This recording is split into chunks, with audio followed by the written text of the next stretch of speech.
Not the Nerd O'Clock News. Cue Apple again. 2021. The facts as I know them are not facts but theories. Thus, elements of the following fantastical, known partial truths may be founded upon fragments of fruity fiction, and any similarity such content might manifest to entities and events within your realm of reality is purely coincidental.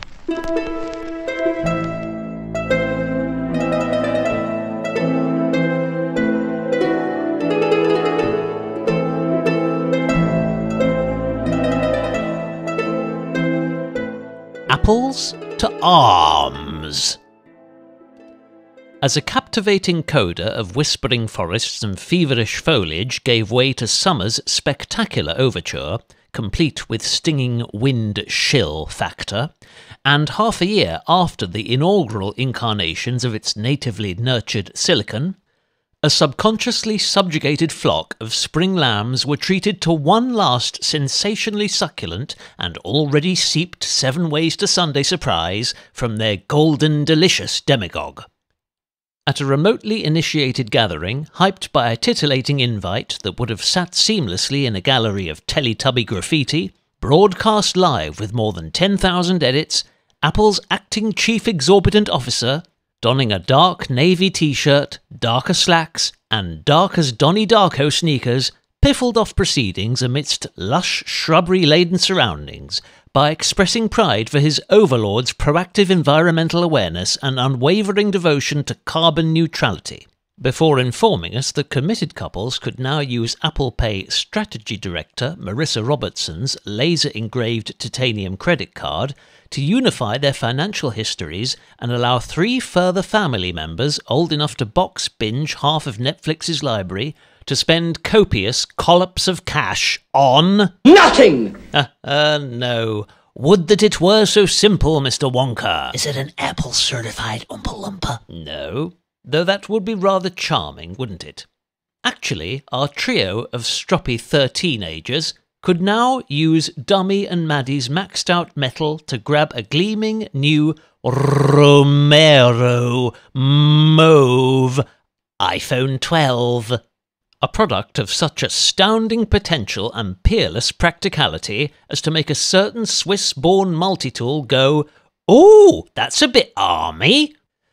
The ensuing 55 minutes and 11 seconds comprised a traditional gamut of palpably patronising marketing masonry, so ultra-wide as to make you never want to glimpse another smug spiv with space-grey hair and jet-black eyebrows, walking persuasively sideways whilst punctuating every syllable with a placatory hand gesture, gleam from the Guru's Gospel, how to sell life insurance without the complimentary carriage clock, and finish this sentence without an oxygen tank, ever again.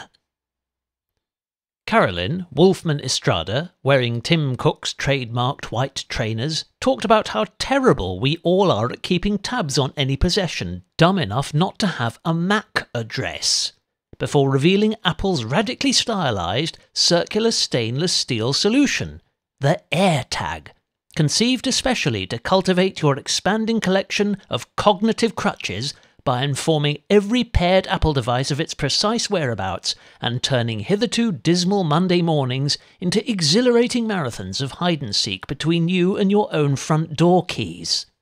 You might even pleasure your little round pals with some aesthetic Hermes accessories, enhancing their profile just enough for a perceptive thief to observe, I suspect that to be some sort of excessively fashioned contemporary tracking device, designed to imbue insecure folks with a false sense of security. I must remember to rigorously check all luxury luggage before doing a runner. Beyond that, we were bombarded, bamboozled and bowled over by Apple TV's Bionic Boost, which enabled all subscribers to relish their favourite Apple-subsidised situational awareness dramas in iPhone-calibrated colour, impossible to replicate with opposing thumbs and a remote control. Then, following a narcissistic recap regarding the debut and impact of Apple's omniscalable silicon, onto the orchard's Wimborne White social construct strode product preacher Colleen Novelli, no relation to hot-headed chef Jean-Christophe, and arrayed in a stone-washed denim onesie with clumpy sneakers trimmed in latte beige and laces of lime green, all scrupulously tailored to charm the beige beanie off some shabby chic hipster who'd watched every season of *Halt and Catch Fire* and instantly begun living the fantasy of a programming prodigy destined to be manipulated by a malevolent Orwellian juggernaut just like IBM or Apple. I'm trying not to sound cantankerous, but I bristle with envy for people who garner excitement from these rhetorically ambiguous, eternally uninformative, brainstorm-driven, cliché-sodden sales pitches, all of which are as amorphously impractical as the products they are so desperately promoting. In this case, anticipated M1 iMacs equaled M1 Mac Mini with complementary monitor. With every generation, iMac had moved closer to our vision, to make the computer disappear. Yes, that's the problem. We don't want them to disappear, be it literally or figuratively. We don't yearn for passive terminals permanently and exclusively empowered by the cloud, forever vulnerable to Command Central's orchestrated obsolescence and ill-equipped to act on behalf of their hapless unboxer. Cue the next crunchy segment, and enter engineer of all things managerially programmable, the softly spoken Navpreet Kaloti, buttoned up to his button-down collar with immaculately tied turban and not a turquoise crease out of place. Same studied hand gestures, same diagonal swagger, same alluring stare. Turning to the iMac's roundly overhauled optics, Mr. Kaloti amorously asserted, "It's the best camera we've ever put in a Mac." While in the very next rent-free laboratory, a shrill chorus of iPhones chuckled, "Haha, the camera in a Mac has always been like a tiara on a hippo, that is, an ill-fitting afterthought. No amount of dedicated image processing, fancy real-time lighting effects, or computational sorcery can disguise that you're still stuck on standard HD.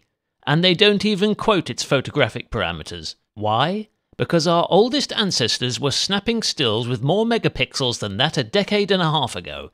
In iPhone years, that's almost a century. You want to look like a rock star or a golden age glam rock icon?" As much as I enjoy listening to technological status symbols mercilessly attacking one of their own, that's enough of the friendly fire, for we've still got Sonics to cover. Having thoroughly flagged up the giant-jawed iMac's intrinsically flattering lens, Mr. Kaloti then proceeds to wax lyrical over its class-leading studio-caliber three-way beam-converging microphone array, introduced by the imminently obsolete but at the point of broadcast still buyable Intel-powered MacBook Pro, and inherited by the latter's streamlined successor. "It's the best mic system ever in a Mac," assured Mr. Kaloti, with a smile as broad as the stunning contrast ratio of his subject's 24-inch 4.5K 500-nit True-Tone Retina display.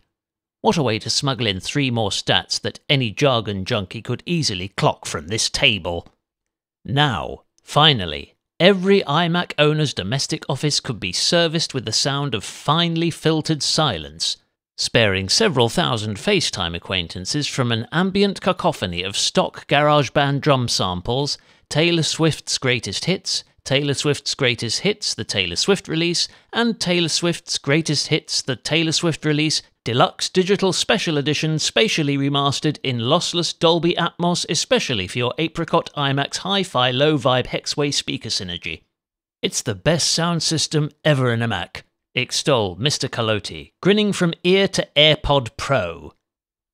Then, just as legions of twitchy influencers fired up Final Cut in a feverish furore to upload the most bug-eyed, loud-mouthed reaction, Apple's sweet-talking vertical poser of engineering, John Surtees, emerged to render another micro-monologue of M1 marvelling, reacquaint us with Apple Silicon's alpha soloist, duet, trio, quartet, awesome foursome, and set the spellbinding scene for One More Thing.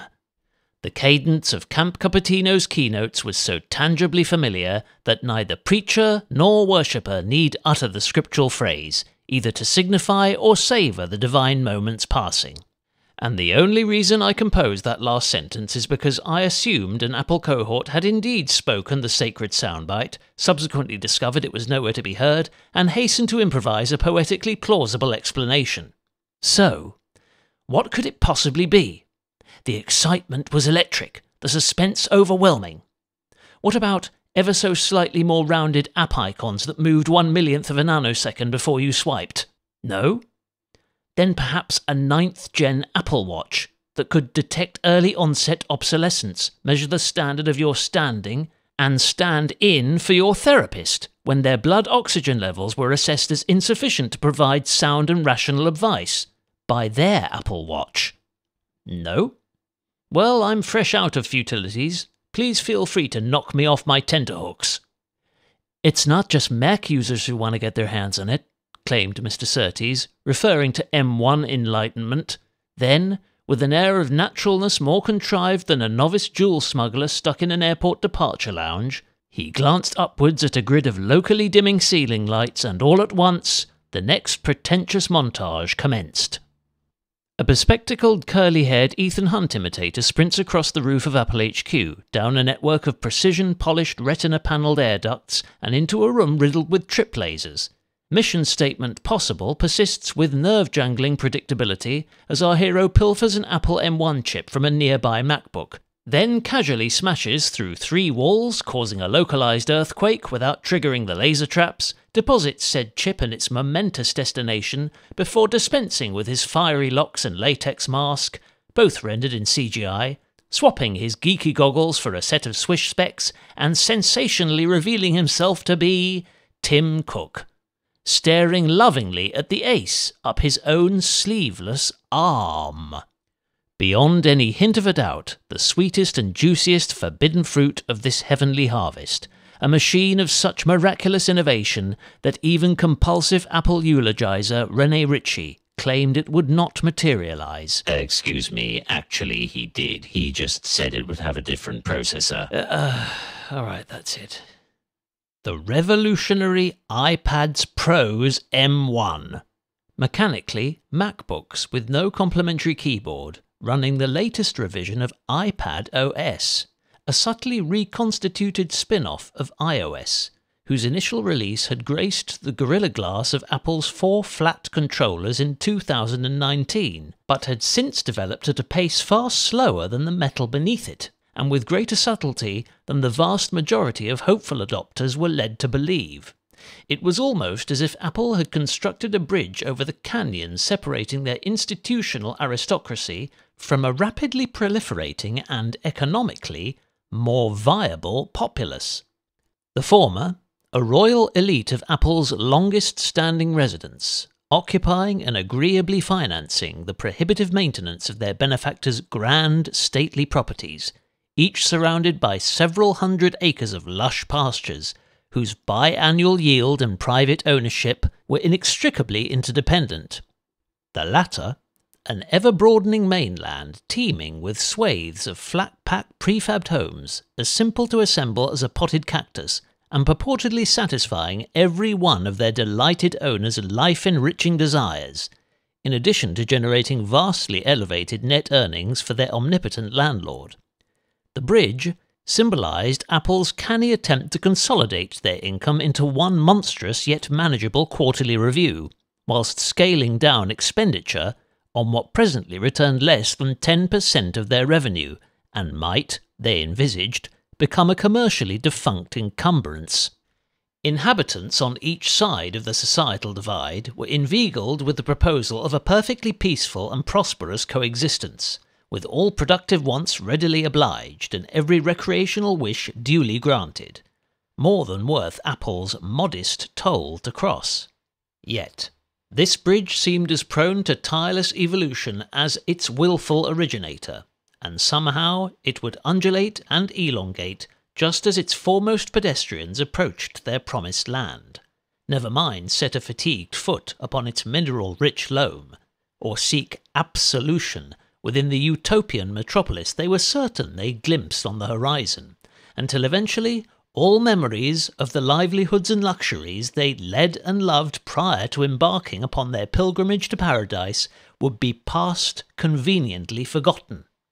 Meanwhile, Apple could surreptitiously repurpose, streamline, and synchronize every resource upon which their subdued clientele had depended, and be certain that all would graciously accept whatever stringently budgeted compromise awaited them within a homogenized Middle Earth.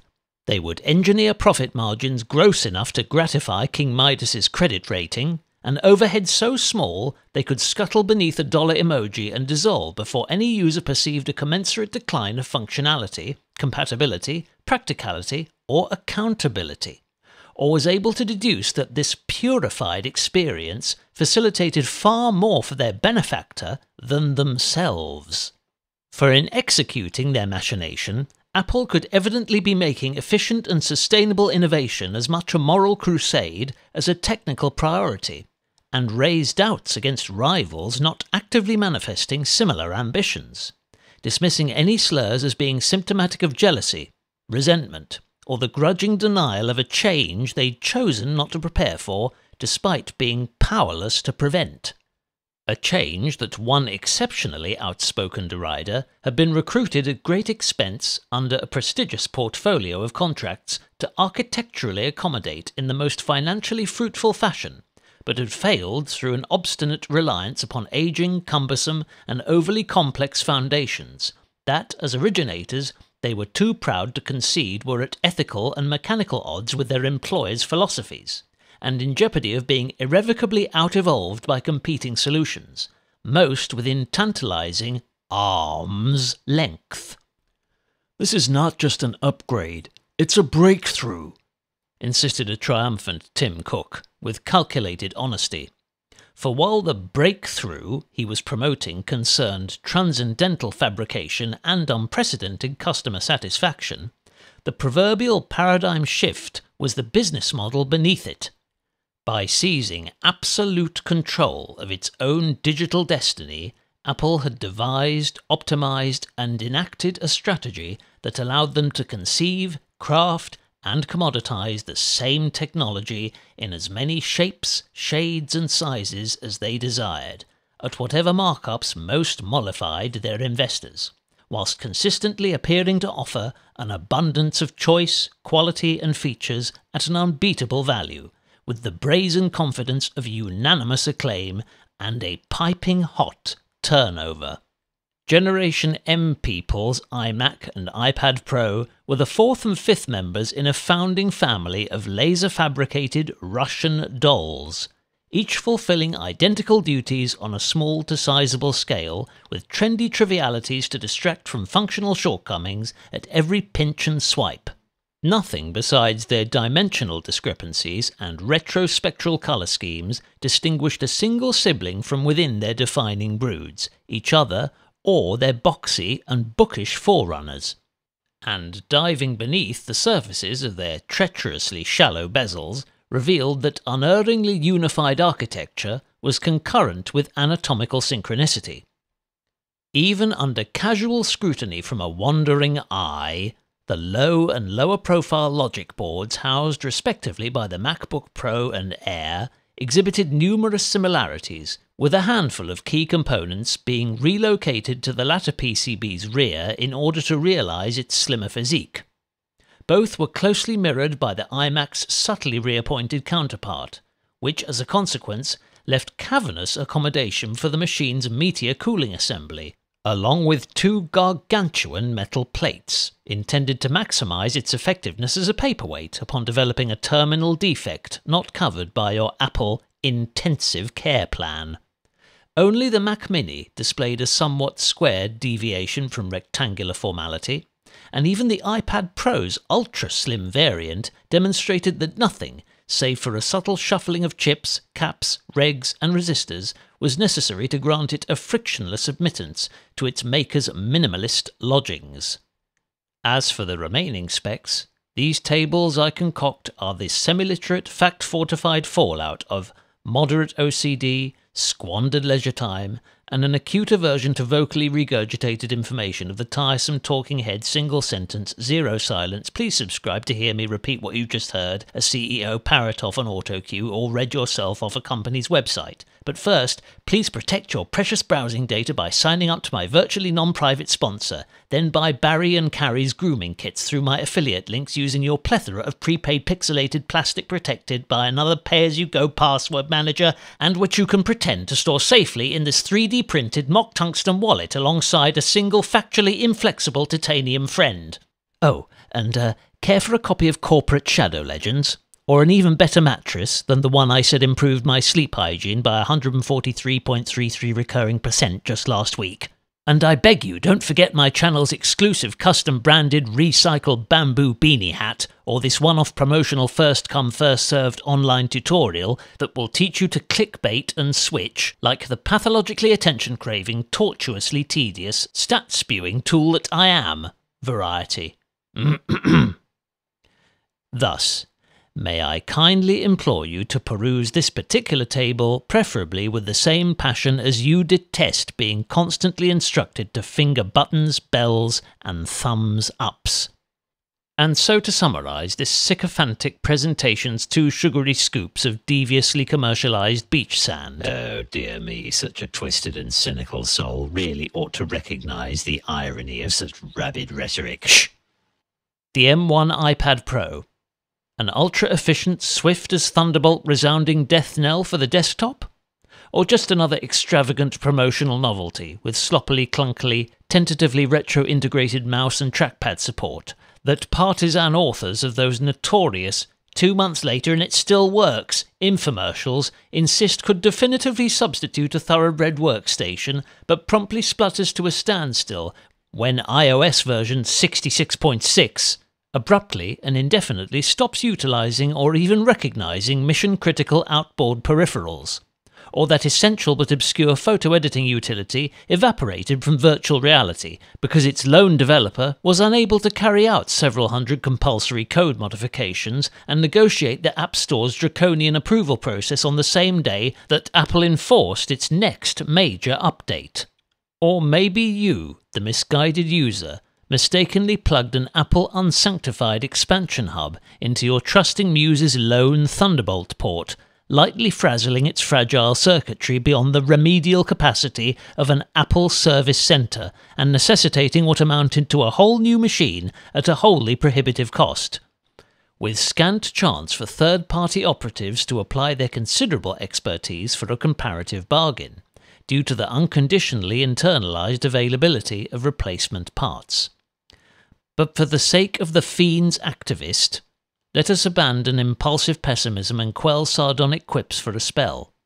For there was no disputing that, purely from a hardware perspective, these 2 splendidly slender recruits of iClan showcased their lineage's most significant improvements since the premier Retina panel of the iconically short-lived iPad 3, as well as the augmented dimensions and production-geared internals of the original iPad Pro. And to those still languishing in tab-top limbo, patiently awaiting that game-changing blend of mobility and momentum, it presented a package enticing enough to indulge converts and convert critics. The larger sibling's screen alone demonstrated a rare readiness by Apple to fast-track hyper-flagship genetics into their upper mainstream marketplace, and might well, in hindsight, prove a key factor in coaxing even the most prolific creators to embrace app-propelled workflows. Those pedigreed professionals with pretentiously specific requirements, who defaulted on their mortgages to invest in Apple's poverty-inducing Pro XDR display and not skimped on the $1,000 stand, before collectively soliciting social media either for buyer's absolution or to justify their profligacy with the ubiquitous and arrogant cliché, "It's not made for you," must have chewed 218 holes per inch through their nano-friendly cleaning cloths upon discovering that over 10,000 scintillating mini-LEDs seamlessly distributed across 2,500 hyperdynamic dimming zones, emitting up to 1,600 candelas of dazzling incandescence, all delivered in ravishing retinal liquidity, could suddenly be availed within a portable, self-sufficient device for a fifth of the bounty.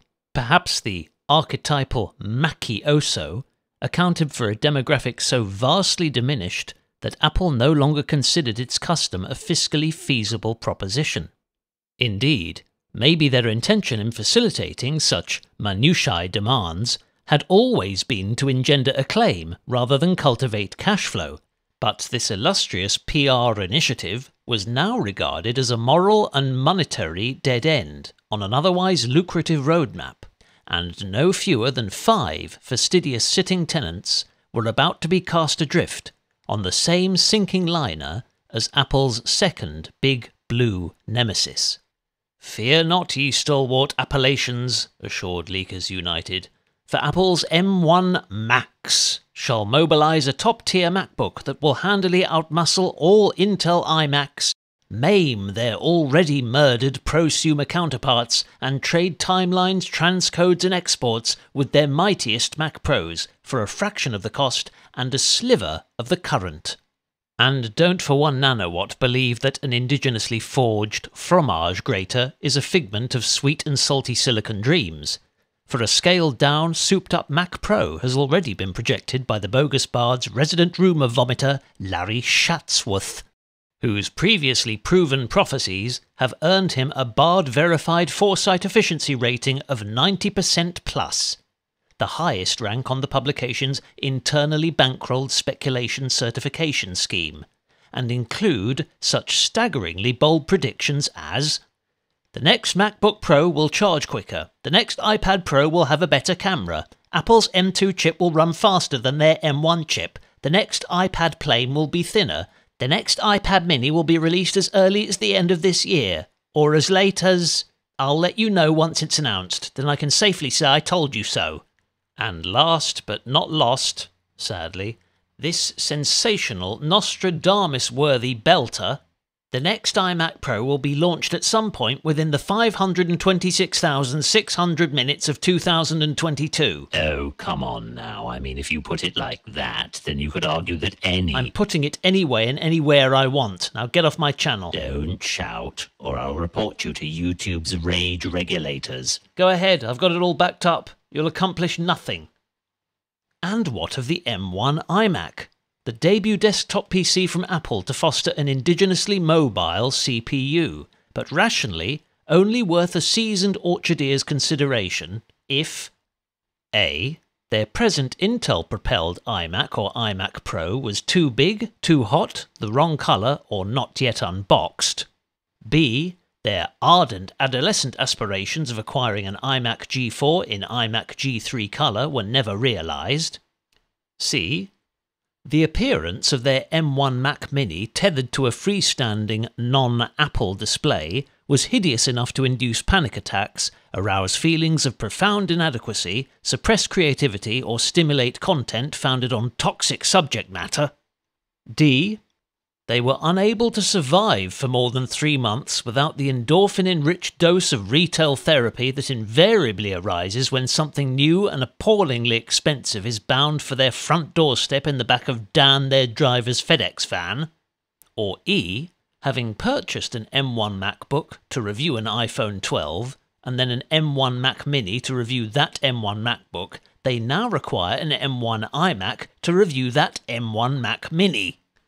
Nonetheless, legions of Appleites, either already invested in their dearest demagogue's bountiful benefactor's home-harvested assets, affording the prospect serious cogitation, or who felt virally deprived of the traditional first-come, first-served camp around the clock and block at their local Apple store, joined in a rousing chorus of magic mouse clicks to book their prime position within a queue of pre-orders that stretched twice around Apple's online store, across the eastern spiral arm of the internet, through Microsoft's epicenter of e-tail, garnering frosty glances from those loitering with limited patience for a Surface Studio 3, before streaking down the devilish binary backbone of an Amazon Web Services data center, through 3 infernal firewalls, and into the garishly appointed labyrinthine corridors of ASUS's hypertext supermarket, where renouncers of the New World Orchard, who'd learned of the moniker Zephyrus in relation to several M1 MacBook benchmark beatdowns,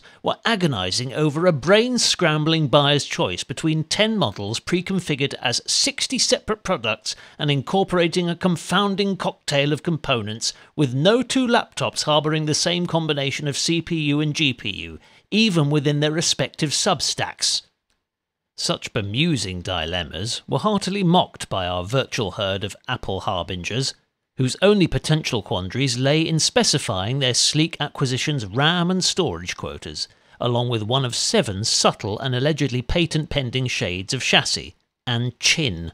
However, no sooner had the sweet smell of mint, white tie cardboard and styrofoam packing peanuts dispersed, and a flurry of effusively positive first impressions propagated social media, saturating the sidebars of several squillion swamped subscribers who'd naively nudge that button and bell whenever asked, even Apple's most adamant and affluent advocates harboured a Pacific blue tinge of regret that within less than half a year, their majestically minimalist nerve centres had morphed from a soulful ensemble workforce, with each member a pivotal catalyst of their masteress's productivity, to a clinically soldered synergy of proprietary profiteering.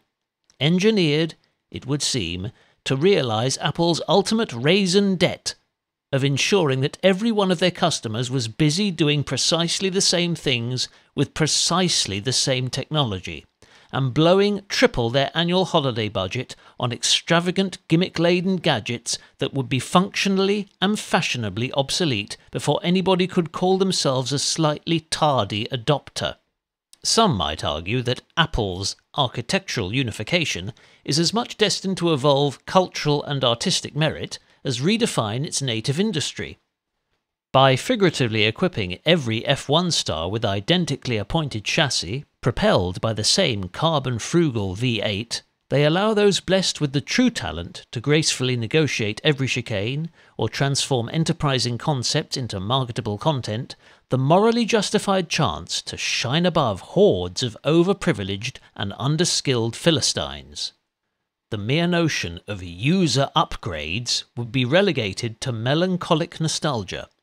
Never more would an iMac's proud owner be permitted to fully consummate their bio-binary partnership by, for example, removing 2 entire screws and slinging in a brace of self-sourced SODIMMs, thereby evoking a state of blissful euphoria at having saved over 300% in Apple's Big Sur charges for under 20 minutes of rudimentary labour. Funds that could then finance stacks of supplementary storage, a best-in-class audio interface or cutting-edge video capture card.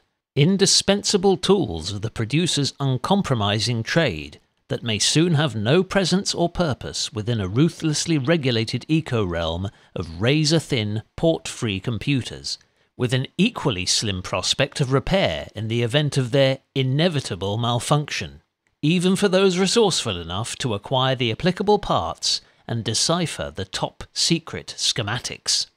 Or maybe it'll cause every consumer of such content to raise a wry eyebrow and caustically comment, "Ah, yes, I couldn't help but notice you edited that review of an iPad Pro on an iMac." And therein lay Apple's core objective. A willingly indoctrinated PR division, paying millions in dollars, dimes, dinars, drachmas, and Apple Kool-Aid bottle caps for the privilege of praising their very own extortioner to the rose-gold gates of totalitarianism, with a cognitively compliant populace contentedly singing from the same spec sheet, cleansed of their ability to configure and customize in accordance with their diverse demands and true creative potential. Then gain valuable knowledge and insight from their community's uniquely contrasting results. Now everybody knew what everybody had, and what everybody had was whatever Apple said. And having now said the same thing myself at least 3 times in varying degrees of verbosity, I'm off to— Well, I guess it's high time you stopped using that 5-year-old 9.7-inch iPad Pro to compound your pretentious rhetoric with embarrassingly childish scribbles. That doesn't count. Do you know how much toil and tears it's taken to keep this thing on life support? Have you any idea how many iOS updates I've religiously avoided, or how often I've scrambled for the home button in a paroxysm of paranoia? Believe me, if I'd used this transient tab of all trends the way Apple intended, if I treated it right, by casually slinging it into a swanky backpack with a Mavic drone, a 3-kilo bike lock and a leaky bottle of lemon shandy, had I unwittingly complied with all interchangeable terms and conditions, ingested every fix or patch, and shrugged in empathetic acquiescence whenever the two apps I used most mysteriously vanished from the store, then it would have met with its destroyer in a DFU stupor one day after my Apple intensive care plan had expired, followed swiftly by its 3 replacements. Yes, more willful conjecture based on bitter prejudice and a pessimistic reluctance to roll with the times. Get real. Get lost.